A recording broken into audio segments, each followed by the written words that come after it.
Hi అండి, అందరికీ నమస్తే. నేనైతే ఫస్ట్ టైము అల్లం అయితే పెంచాలి అనుకుంటున్నా. ఇలా ఉన్న వాటిని పడేయకుండా మనం ఒక కుండీలో వేసుకుంటే చక్కగా అల్లం అనేది వస్తుందని అనుకుంటున్నా. నాకైతే తెలియదు, ఫస్ట్ టైం అయితే పెడుతున్నా. చూడండి, అన్నీ మొలకలు వచ్చేసినాయి భలేగా. చూడండి, చాలా ఉన్నాయి కదా. అయితే వీటికి ఏం కావాలి? ఇసుక కావాలి, మట్టి కావాలి. రెండు ఉంటేనే అది చక్కగా అనేది మొలుస్తుంది అనేసి అయితే నేను అనుకుంటున్నాను. ఎందుకంటే మా చిన్నప్పుడు మా అమ్మ ఇసుకలో అయితే వేసేదండి అల్లము పాడవకుండా. అప్పుడు ఫ్రిడ్జ్లు ఏం లేవు కాబట్టి అల్లం పాడవకుండా ఎక్కువ రోజులు నిల్వ ఉండాలంటే వాళ్ళు ఏం చేసేటోళ్ళు అంటే ఇసుకలో పెట్టి అప్పుడప్పుడు నీళ్లు చల్లేది మా అమ్మ. అయితే నేను కూడా అది కొంచెం గుర్తుకొచ్చి నాకు సరే మట్టి కొంచెము ఇసుక కొంచెం రెండు కలిపేసి కుండీలో వేస్తే ఎలా ఉంటుంది అనేసి మాత్రం నేను ఇలా అయితే ప్లానింగ్ అయితే చేస్తున్నా. చూద్దాం వర్కౌట్ అవుతుందో లేదో. నేను మళ్ళీ అప్డేట్ అయితే ఇస్తాను. చూడండి, మట్టి ఇసుక రెండు కలుపుతున్నాను. కలిపేసి మీషో నుండి అయితే మళ్ళీ నేను కొన్ని సంచులు అయితే ఆర్డర్ పెట్టాను. నాకు అవి సరిపోలేదండి.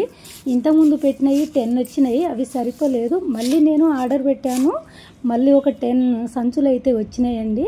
ఒక సంచిని అయితే తీసుకున్నాను. అందులో ఈ రెండు కలిపిన మట్టిని అయితే వేసుకుంటున్నా. చూడండి, అలా మొత్తం వేసిన తర్వాత అవి నేను పైన అయితే వేసుకుంటాను. చూద్దాం ఎలా అసలు వస్తాయా లేదా, అసలు మనకి అది అల్లం వస్తుందా చెట్టే వస్తుందా అనేది నాకైతే తెలియదు.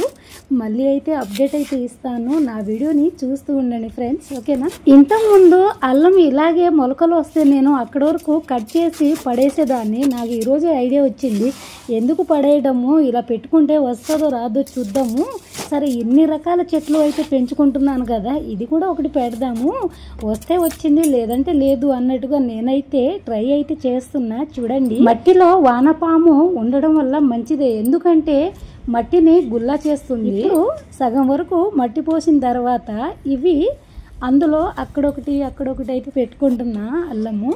చూడండి, భలే వచ్చినాయండి అసలు మొలకలు. ఒకే సంచులో ఉన్నాయన్నీ పెట్టేస్తున్నా. చూద్దాం, ఫస్ట్ టైం కదా, అసలు వస్తుందా రాదో అనేసి అయితే అనుకుంటున్నాను. అల్లము ప్రతి దాంట్లో మనం ప్రతి కర్రీస్లోనూ వాడుతూ ఉంటే ఇది కూడా పెంచాలి అనుకుంటున్నాను. అల్లం వల్ల కలిగే ప్రయోజనాలు ఏంటో చూద్దామా. అల్లం వికారం, అజీర్ణం మరియు వాపును తగ్గించడంలో సహాయపడుతుంది.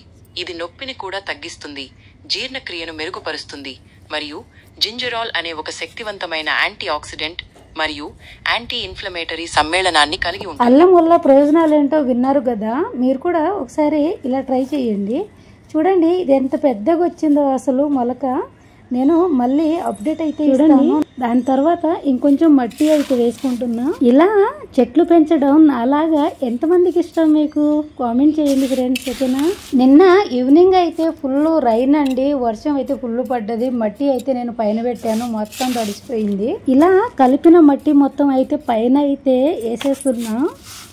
చూడండి, చూద్దాం ఏం జరుగుతుంది. నా చేతులు అయితే మట్టిలో చెయ్యి పెట్టి పెట్టి పెట్టి చేతులు మొత్తం పాడైపోయినాయండి.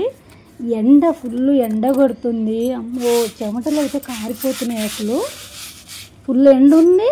ఈవినింగ్ పూట ఏమో నిన్ననే వర్షం పడ్డది, అయినా కూడా బాగా ఉబ్బదిస్తుందండి. కష్టమో నష్టమో ఎండలో అయితే పని అయితే చేస్తున్నా. ఇది మాత్రం మనకు ఎండలో మాత్రమే ఉండాలి, నీడలో అయితే ఉండకూడదు. అల్లం పెట్టిన తర్వాత కొంచెం వాటర్ పోసుకుందాం పైనుండి, ఎందుకంటే ఆల్రెడీ మనకు మట్టి మొత్తం తడిసే ఉంది కాబట్టి నేను కొంచెమే వాటర్ పోసుకుంటున్నా. నా వీడియో నచ్చితే లైక్ చేయండి.